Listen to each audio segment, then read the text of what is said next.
Pag-usapan po natin yung mga pagkain at mga habits na nagpapatanda sa atin pero hindi natin alam.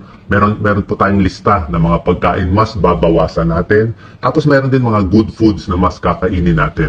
O, hindi ko naman sinabi totally wag kumain. Pero kung laging itong mga 8 bad foods, quote-unquote bad foods kakainin natin, mas magkakasakit po tayo. Maraming sakit na magkakalabasan. So, bakit tumatanda isang tao? Una-una, namamana. Depende sa genetics, kung gaano katanda magulang natin. Meron din mga harmful sa environment, di ba? Kung meron mga pollution, ibang bagay. At syempre, unhealthy lifestyle sa pagkain. Yan po ang pag-uusapan natin. Tingnan natin na regularly eating itong mga quote-unquote unhealthy foods, di ba? Mas makakasira sa kutis at nakakatanda po. Number 1, ito very obvious naman, di ba? Soft drinks, energy drinks. Kung marami talaga iinumin natin to, marami nakikita ko ginagawang tubig eh. O wag natin gawing tubig ang soft drinks. Mas maganda talaga tubig. Mabilis makatanda. Isang basong 12 ounce, yan, isang malaking baso, 10 teaspoons of sugar, 10 kutsaritang asukal para tumamis yan. Subukan mo maglagay ng 3 kutsarita sa isang basong tubig. Hindi pa matamis eh. Ito, 10. So nakakataba talaga. Tataas ang timbang, kaka-diabetes, high risk for stroke, pati dementia, pati energy drinks, matamis din ha. Nakakataba po, kaka-arthritis tayo. Number 2 na dapat bawasan ha. Bawasan lang natin processed meat. Okay, ano ba itong processed meat? Sobra sarap, di ba? Ang daming taba. Di ba? Bacon na process, bacon, sausage, ham, deli cuts. Pagka-process kasi nila, merong nilalagay sa kanila, may mga chemical para ma-preserve sila. Kaya lang kung mas marami nito na patunayan na po, talagang mas nagkakasakit sa puso, tataas yung cholesterol. At ang concern natin, hindi lang cholesterol at high blood rate. Ang concern ko dito, possible tumaas yung cancer risk. Okay? Sasabihin mo, hindi lang naman isang factor eh. Naninigarilyo, very stressful, exposed sa mga bad sa environment, kumain pa ng puro ganito, may lahi pa ng cancer, lahat yung nakakadagdag. Parang ina-add po yun eh. So tayo, wag na natin dagdagan pa. Okay? Pwede pa minsan-minsan sa pizza, kaya lang oo, pag marami po hindi maganda. Alcohol, di ba? Alam naman, alak, nakakakulubot, di ba? Nakaka-dehydrate ang alak Ang skin natin, 60 to 70% water. Kahit inuman mo ng maraming tubig, uminom ka ng maraming tubig, uminom ka maraming alak, nakaka-dehydrate pa rin. Normally kasi kung na-dehydrate tayo, yung mga organs muna natin ma-hydrate bago yung balat natin. Kaya nakita niyo po yung mga alcoholic talaga. Ang pangit ng balat nila, maputla, makulubot. Okay? Iwas na lang sa alak. Kung gusto niyo one drink lang. Prito. Okay, nakita nyo. Yung ganitong prito ang delikado. Lalo na kung reheated oil. Yung nagamit mo na yung mantika, gagamitin mo ulit, tapos pritong-prito. Kasi pag super high heat talaga, nagbabago na yung mga chemical nagbabago siya. Nagiging cancer-causing na. Diba? Dati naman hindi ganito ang pagkain natin. Diba? Kung laging ganito, tataas ang cholesterol. Yan ang common kasi mabilis Kahit donut Donut, nilulubog din pala sa sa oil Diba? So, ingat po, diba? Kahit yung mga gulay nating masasarap pag pinirito mo, pwede pa rin pero hindi na ganun ka-healthy syempre. Pag maraming mantika. Ito po, number 5, iingatan natin. Nakatago yan sa mga processed foods Hindi natin nakikita. So, ito yung ginagamit nilang pampatamis, high fructose corn syrup. Halos karamihan ng brands Unless sasabihin nung produkto na safe kami, hindi kami gumagamit nito. Pero karamihan talaga, mga pastries, mga donut, lahat ng mga sweets, maraming chocolate, may mga ice cream, may mga drinks, yan po, yung mga icing, gumagamit. Ito talaga yung pampatamis nila.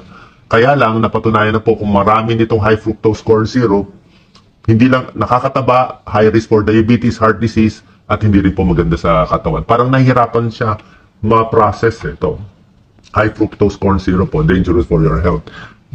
Specifically sa fatty liver. Kaya ang dami lang may fatty liver ngayon. Dahil sa mga processed foods na hidden sugar na hindi natin nakikita. So pag marami nito, kahit sa mga juices, yung mga juice na nasa lata, nasa bote, maraming gumagamit ng high fructose corn syrup. Kasi pag pure na prutas lang, syempre nasisira. Saka hindi ganun katamis. So nakakataas ng blood pressure, diabetes, weight gain, cholesterol, triglyceride, kidney stones, gout, pati fatty liver. Yan po. Ito po, very obvious. Nakakatanda, hindi lang sa balat, sa katawan. Sunog. Okay? Okay lang kumain ng karne, okay lang kumain ng chicken, kung gusto nyo, o pamisa-misang beef and pork. Pero pag nasunog siya, sunog na sunog, huwag nyo na po kainin. Huwag nyo na kainin. Kasi magkakaroon siya to high temperature. Nasunog siya. Meron siyang AGE. Advanced Glycation Products, end products. Yan yung nagpapatanda. sa balat, nagkukos ng inflammation sa puso, triggers heart disease and diabetes. Junk food, syempre, obviously, di ba? O, di ba, minsan ito hinahanda natin, napakadali kainin, pero syempre, hindi siya talaga tunay na pagkain. Bakit? Prito siya eh, high fat siya talaga. Tsaka yung salt content niya, grabe. Oo, sama ko na rin yung instant noodles. Konting bawas sa instant noodles. Ako, kumakain ako ng instant noodles, ginagawa ko, tinatanggal ko yung sabaw. Hindi ko po kinakain yung sabaw ng instant noodles. High salt, mas magmamanas tayo. Manas sa mukha, manas sa kamay, manas sa paa. Diba? Tapos, ano pa, kidney, magkaka-kidney stones, magkaka-high blood, as in, magkakamanas. O may preservatives pa, diba? May acrylamide, pagkaluto, ang taas pa ng calories. Oo, napakasarap. Pero kasi pag ginawa mong chips, meron pang betchin. So, lahat yan, kung gusto nyo, ako kumakain din pa konti-konti. Ito, number 8, last, syempre, di ba? Alam nyo naman to, sweets. Pag talagang may sweet tooth kayo, hindi talagang maiwasan, konti lang kainin mo nitong M&M kung gusto mo, konti lang. Itong chocolate, ganito lang kalaki, pwede siguro. Itong wafer, isang cookie lang siguro, pwede na. Pero kung puro ganito ang merienda, yun na nga sinabi ko, AGE, Advanced Glycation End Products, nakakatanda. Isa pa, nakakasira ng ipin. Kasi ang bibig natin, may mga bakterya eh. So may bakterya yung ipin natin dito sa bibig natin. Tapos sweet pa siya, maiiwan dyan. Yung bakterya, kinakain yung sweet. Kaya, yung mga bata, butas ang ipin, sira ang ipin dahil sa sweet. So pag kumain kayo ng ganito, bata o matanda, simple lang lagi. Magmumog ng tubig. So punta kayo sa CR, mumug kayo ng mumug para at least mawala, mabawasan, or mag-toothbrush kayo.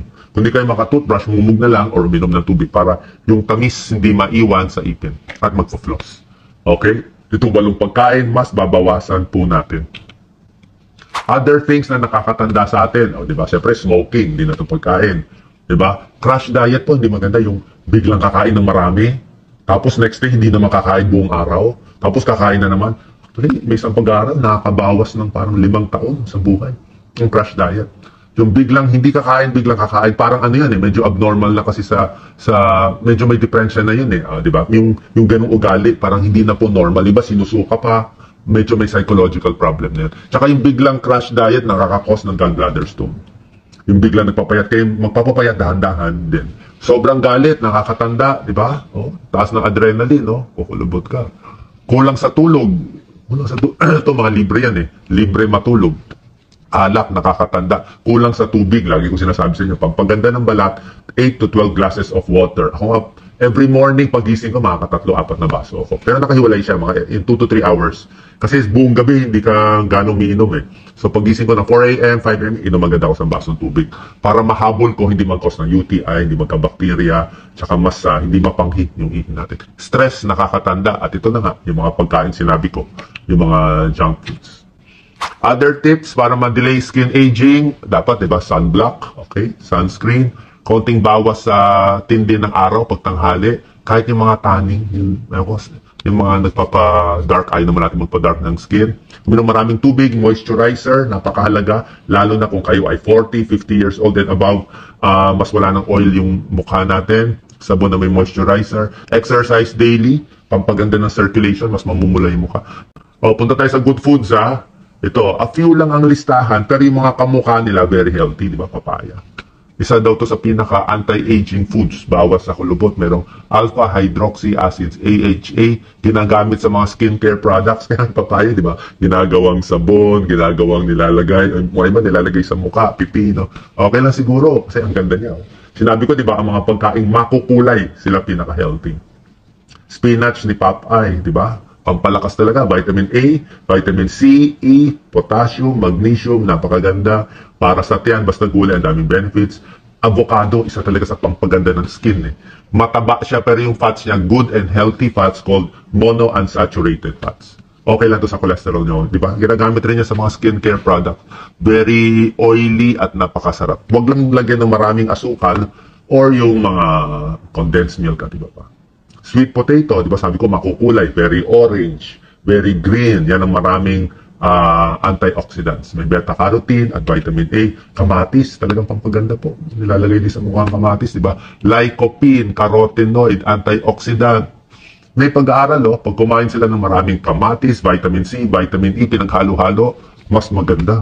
Mas gumaganda, tanggal wrinkles. Carrots. Sobrang ganda po ng carrots. Grabe. Carrot shake. So healthy. Sa mata. Di ba ang kulay? Very red. Very orange. Para sa mata, cancer prevention. Mas maganda to wala pang cancer. Pag wala pang cancer, ito, ang kakainin mo, yung mga cellula natin, hindi masisiraan ng bait, hindi biglang yung mga cells natin, gusto ko na maging cancer cells. Ganun lang yun eh. Nati-trigger siya eh. Na-trigger yung cellula natin. Bakit? Matanda na, naninigarilyo, very stressful, mainit ang ulo, puro unhealthy kinakain. Yung cellula, biglang nagbabago, dumadami. So pag marami tayong good na kinakain, napipigilan yung cancer cells. Anti-aging, glowing skin, heart disease, syempre. Ang dami po. Pampahaba ng buhay. Green leafy vegetables, di ba? Para sa balat. Okay? O micronutrients, fiber, para sa constipated, di ba? 2 tasang gulay, good for the brain, lose weight, hugasan ng maigi. Fatty fish, syempre isda, lahat ng klaseng isda, bangus, tilapia, mga gusto nating sardinas. So ito, baked lang siya. Omega-3 fatty acids sa puso, sa cholesterol. Green tea pwede rin. Merong mga pag-aaral na maganda sa balat, ang green tea at anti-cancer din siya. Okay? Lifestyle para gumanda ang balat, more fresh fruits, protect your skin and sunlight, bawas stress, exercise, at sapat na tulog.